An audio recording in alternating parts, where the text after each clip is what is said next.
Hi everyone, and welcome back. In today's episode, I want to talk about something that almost everyone struggles with some point in life: how to choose a future career. At first, this might seem like a very practical decision, something related to jobs, salaries, or opportunities. But if we think about it more carefully, it's actually much deeper than that. Because when we ask, what should I do in the future? We are also asking questions like, who am I? What do I care about? And even what gives my life meaning? And I think this is where things become more complex, right? Many of us grow up hearing certain expectations. Choose a stable job, choose something secure, choose something that offers will approve you. And of course, these concerns are real. Economic stability, social recognition, and security are important parts of life. But if we only focus on those, something can feel missing. Because a career is not just something we do occasionally, it becomes part of our everyday life. It shapes our routines, our habits, even our sense of identity over time. So, if there is no genuine connection between what we do and what we care about, that disconnection can become very visible. This is why I believe that our interests, what we are naturally drawn to, are incredibly important when choosing a career. What are the things that genuinely interest you? What topics do you find yourself thinking about even in your free time? What kind of work makes you feel engaged rather than forced? These questions are not always easy to answer, but they are worth thinking about. From a more academic perspective, we can connect this to the idea of intrinsic motivation, the kind of motivation that comes from within, not from external rewards.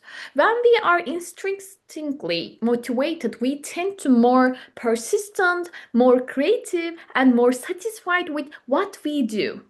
And this is closely related to how we experience happiness. I don't mean happiness as something constant or perfect, but rather as a sense of alignment, feeling that what you do is not completely separate from who you are, that your work in some way reflects your interests, your values, your curiosity. Of course, this doesn't mean that everything will always be enjoyable.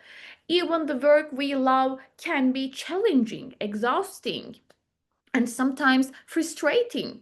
But there is a meaningful difference between being tired from something you care about and feeling drained by something that feels completely disconnected from you.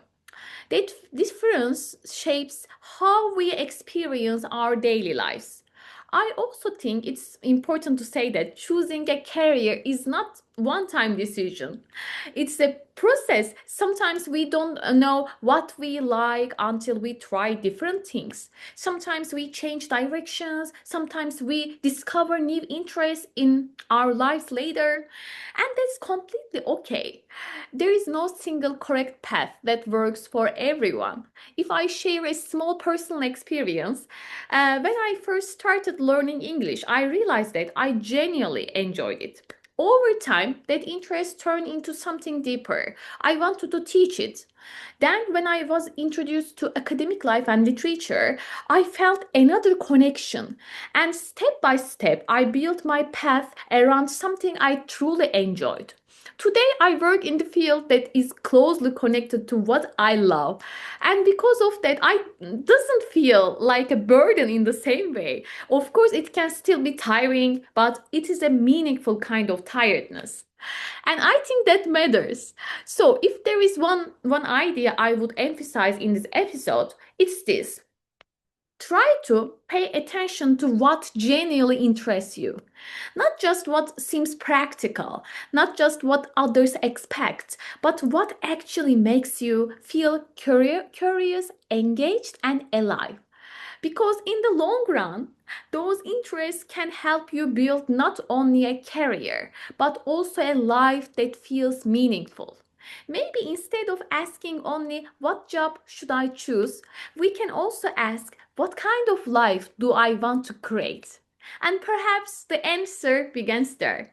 Thank you so much for watching, and I'll see you in the next episode. Bye.